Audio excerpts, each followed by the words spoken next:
ছাত্রছাত্রী, আশা করি সবাই ভালো আছো।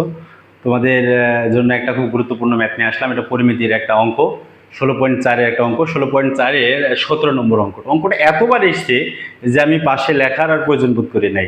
মানে এমন কোনো সাল নাই যে কোনো না কোনো বোর্ডে অঙ্কটা আসে না, প্রত্যেকবার অঙ্কটা বারবার করে পরীক্ষা আসে। তো সেরকম একটা ম্যাথ সমাধান করার জন্য আমি আজকে আসলাম।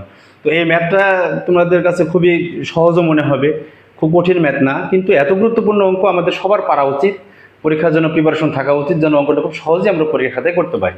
তো দেখো অঙ্কটা কি, একটি লোহার পাইপের ভিতরের ও বাইরের ব্যাস যথাক্রমে 12 সেন্টিমিটার ও 14 সেন্টিমিটার এবং পাইপের উচ্চতা 5 মিটার। 1 ঘন সেন্টিমিটার লোহার ওজন 7.2 গ্রাম হলে পাইপের লোহার ওজন নির্ণয় করো। অর্থাৎ পাইপের লোহার যে ওজন, সে ওজনটা নির্ণয় করতে হবে। পাইপের ভিতরের এবং বাইরের যে ব্যাস দেওয়া আছে, সে ব্যাসটা দেখো 12 সেন্টিমিটার এবং 14 সেন্টিমিটার, কিন্তু উচ্চতা দেওয়া আছে মিটারে। ঠিক আছে, তো আমরা এটাকে বুঝে করতে হবে। তো প্রথমে আমরা লিখি, দেওয়া আছে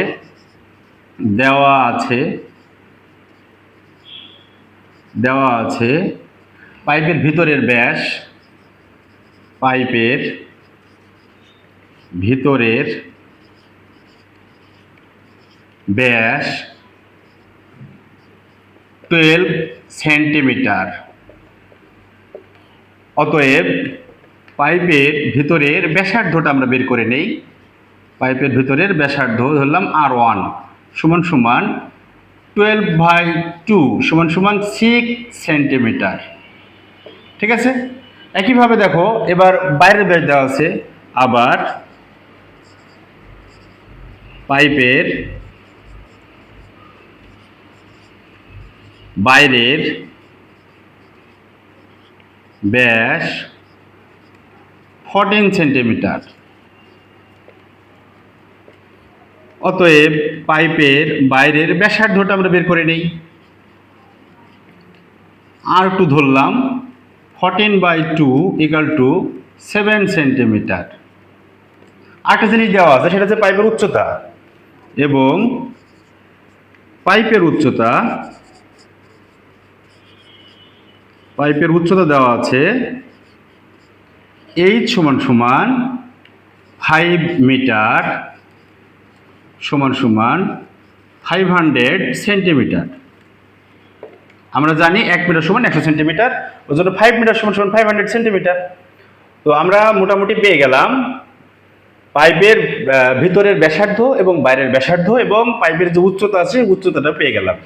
এখন আমরা ওই বাইরের যে পাইপের যে আয়তনটা আছে, ওই আয়তন থেকে যদি ভিতরের আয়তনটাকে বাদ দিয়ে দিই, তাহলে আমরা লোহার আয়তনটা পাবো।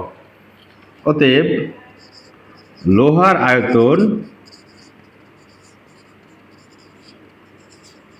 সমান পাই R2 স্কোয়ার এইচ মাইনাস পাই R1 স্কোয়ার এইচ। এখান থেকে যদি আমরা পাই এইচ কমন নিই, তাহলে হবে R2 square minus R1 square. তাহলে পায়ের মান 3.1416, এইচ এর মান হচ্ছে 500, R2 এর মান হচ্ছে 7 স্কোয়ার, আর R1 স্কোয়ার মান হচ্ছে 6 স্কোয়ার। তাহলে এখান থেকে যদি আমরা সমাধান করি, 3.1416 ইন্টু 500, 7 7 49 আর 6 6 36। তাহলে 49 থেকে যদি আমরা 36 বাদ দিই, তাহলে থাকে কত? 13।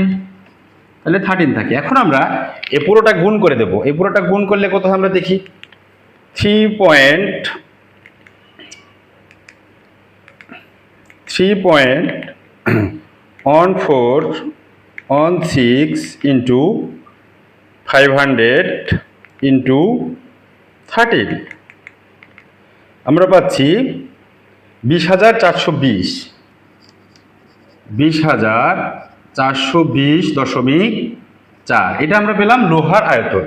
এখন প্রশ্নে আছে যে 1 ঘন সেন্টিমিটার লোহার ওজন 7.2 গ্রাম হলে পাইপে লোহার ওজন নির্ণয় করো। এখন 1 ঘন সেন্টিমিটার লোহার ওজন যদি 7.2 গ্রাম হয়, তাহলে এত ঘন সেন্টিমিটার লোহার ওজন কত হবে? তাহলে এখানে 1 ঘন সেন্টিমিটার লোহার ওজন 7.2 গ্রাম।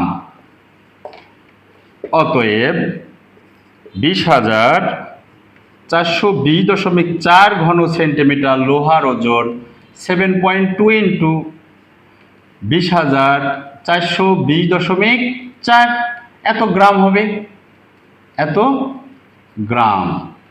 তাহলে এইটা কত গ্রাম হয় আমরা একটু গুণ করে দেখি কত হয়। এটাকে আমরা আমাদের আগে যে গ্রামটা আছে ওইটাকে আমরা কি করব, 7.2 দিয়ে গুণ করব, 7.2, তাহলে আসবে 1,47,026,026.88, 1,46,026.88 এত গ্রাম।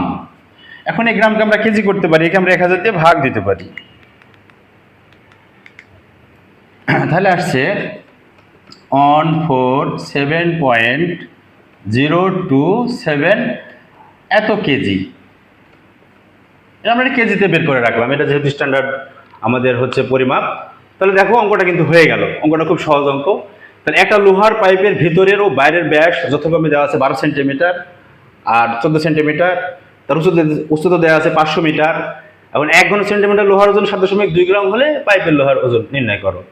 তো আমার মনে হয় প্রসেসটা একেবারে সহজ একটা প্রসেস। আমরা লোহার আয়তনটা বের করেছি, এটা হচ্ছে এত ঘন সেন্টিমিটার।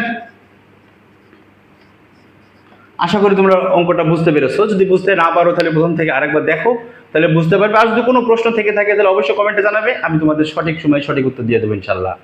তো ঠিক আছে, সবাই ভালো থেকো, সবার সুস্থতা কামনা করছি। আল্লাহ হাফেজ।